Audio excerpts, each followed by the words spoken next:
Good morning students. बेटा आज हम वीडियो नंबर 22 लेकर आए हैं। स्पीति में बारिश चल रहा था, कृष्णनाथ द्वारा लिखा गया, जिसके लेखक कृष्णनाथ हैं। और एक दुर्गम स्थान की हम यात्रा कर रहे थे। आप ये मानकर चलिए हम यात्रा कर रहे हैं और वहाँ पर हम क्या क्या देख रहे हैं और हमें कैसा महसूस हो रहा है। बिल्कुल वहाँ पर पहुँच जाइए जैसे जैसे बात, तो आपके समझ में आ जाएगा और ये चैप्टर आपके दिमाग में फिट बैठ जाएगा कि कहाँ कैसी कैसी घटना थी, और आपको ऐसे लगेगा हम एक यात्रा कर कर लौटे हैं और हमारे ध्यान में रहेगा और हम अच्छी प्रकार से आंसर उसका लिख पाएंगे। लेकिन आपको एक अपनी बुक के अंदर इस पार्ट को ज़रूर पढ़ना है, क्योंकि ये मैंने संक्षिप्त में आपको लिखा है। अभी पहला वीडियो बनाया था 21, वीडियो नंबर 21 में स्पीति बारिश। स्पीति एक स्थान है जो हिमाचल प्रदेश में पड़ता है। बहुत ही ऊंची मतलब दुर्गम स्थान है जिस पर पहुंचना आसान नहीं है। तो हमें ये जानकारी भी होनी चाहिए हमारे भारत में कैसे कैसे स्थान हैं, कैसे कैसे लोग अपने परेशानियों का सामना करते हुए जीवन निर्वाह कर रहे हैं। कहीं कोई सुविधाएं, कहीं कोई सुविधा नहीं है, कहीं पे किसी प्रकार से जीवन यापन करना होता है। गरीब लोग भी रहते हैं हमारे भारत में, अमीर भी हैं, और सब प्रकार के लोगों के बारे में हमें जानना अति आवश्यक है। पढ़ाई लिखाई का वही तभी महत्व है जब हम सबकी भावनाओं का ध्यान रखते हुए सब लोगों के बारे में, हर प्रकार के व्यक्ति के बारे में जानें और अपने भारत के बारे में जानें और हर भारत के हर स्थान के बारे में समझें। और हम अगर कुछ जीवन में बनते हैं तो उनके लिए कार्य करें जहाँ पर लोग अभावों में जीवन यापन कर रहे हैं। अगर हमें सेवा का मौका मिलता है तो हम उन लोगों के लिए क्या कर सकते हैं, उनके लिए क्या विचार अपने मन में ला सकते हैं और कैसे उन लोगों के जीवन को उच्च स्थान पर लाने के लिए हम क्या कर सकते हैं। तो ऐसे विचारों को लेते हुए इस पाठ को आज हम पूर्ण करेंगे। ठीक है छात्रों, तो अब आगे हम शुरू करते हैं। आज इस ख़त्म करेंगे इसको, तो इसलिए ध्यानपूर्वक इसको समझना है। तो हमने इतनी बात कर ली थी यहाँ तक। अब हम बात करते हैं, यानी ऋतुओं की बात करी थी। वहाँ दो ऋतुएं हैं, बसंत और दूसरी सर्दी, जो वहाँ पर चलती हैं। वहाँ कैसे कैसे मौसम में उन लोगों को जीना पड़ता है। अब देखिए वर्षा का अभाव, यानी बारिश का वहाँ अभाव है। कैसे? स्पीति में मानसून नहीं पहुँचता, इसलिए यहाँ वर्षा की बहार नहीं होती। कालिदास ने ऋतु संहार, यानी एक पुस्तक है कालिदास द्वारा लिखी गई, में वर्षा ऋतु के जिस ठाठ का वर्णन किया है वह यहाँ नहीं है। कालिदास ने वर्षा ऋतु का अत्यंत श्रृंगारिक और मादक वर्णन किया है, परंतु स्पीति के निवासी इसके लालित्य को नहीं समझ सकते। क्यों नहीं समझ सकते? उन्होंने देखा ही नहीं।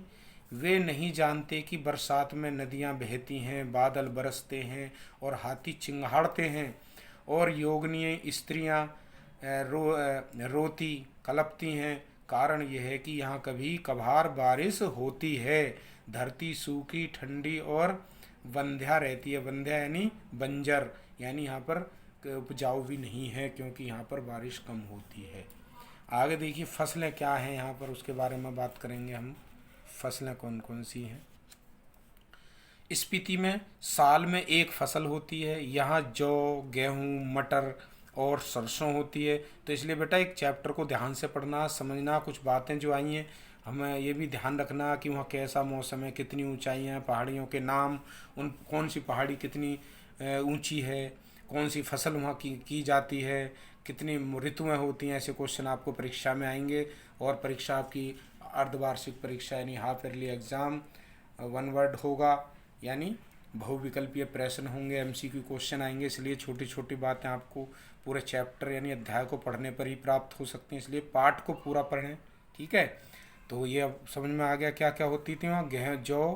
गेहूँ, मटर और सरसों होती है। पहाड़ों से बहने वाले झरनों से सिंचाई की जाती है, यानी जो बरसात वहाँ होती नहीं, पहाड़ों से जो झरने नीचे, उससे सिंचाई करते हैं, यानी खेतों में पानी इत्यादि लगाया जाता है। स्पीति नदी का जल यानी ठीक है, स्पीति नदी जो है उसका जो जल है किसी काम नहीं आता। हाँ, यहाँ बहुत सी भूमि खेती के योग्य बनाई जा सकती है।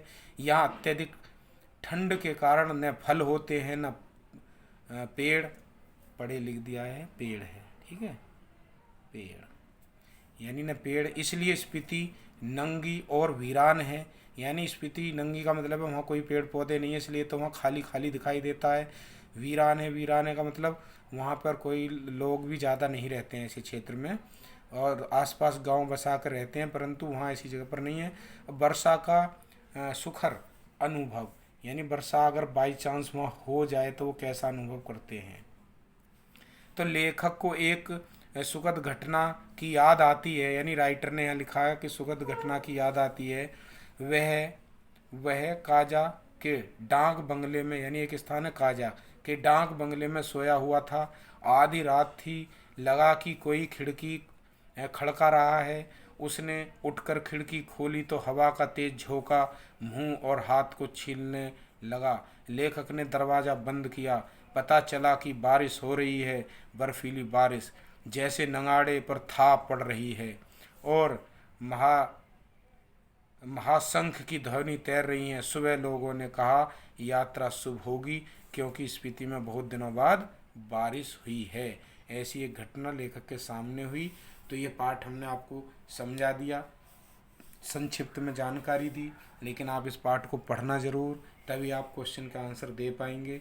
संक्षिप्त जानकारी मैंने इसलिए दी है जिससे कि आपका ध्यान केंद्रित हो सके। पढ़ते समय आपको महसूस हो कि सर ने कुछ ऐसी बातें बताई थी, क्या वो इसमें है, और उससे जुड़ी ही बातों में भी समझने में दिक्कत नहीं आएगी अगर ये संक्षिप्त में आपने सुन लिया होगा। तो इसको आपको लिखना नहीं है, केवल इस पाठ को पढ़ना है ध्यान से, और शॉर्ट क्वेश्चन आपको बनाने हैं, छोटे छोटे क्वेश्चन बनाएंगे, जिससे हम आपको वो प्रैक्टिकल में 20 नंबर का प्रैक्टिकल होगा। तो आपको कॉपी भी अपनी चेक करानी है, उत्तर पुस्तिका आपको स्कूल में भेजनी है मीटिंग के माध्यम से जब बुलाया जाएगा। अगर आप सारे क्वेश्चन जो हम दे रहे हैं या ये जो बनाकर आपको भेजने हैं वो सब चेक किए जाएंगे और 20 मार्क्स वो आपके उसमें जुड़ेंगे।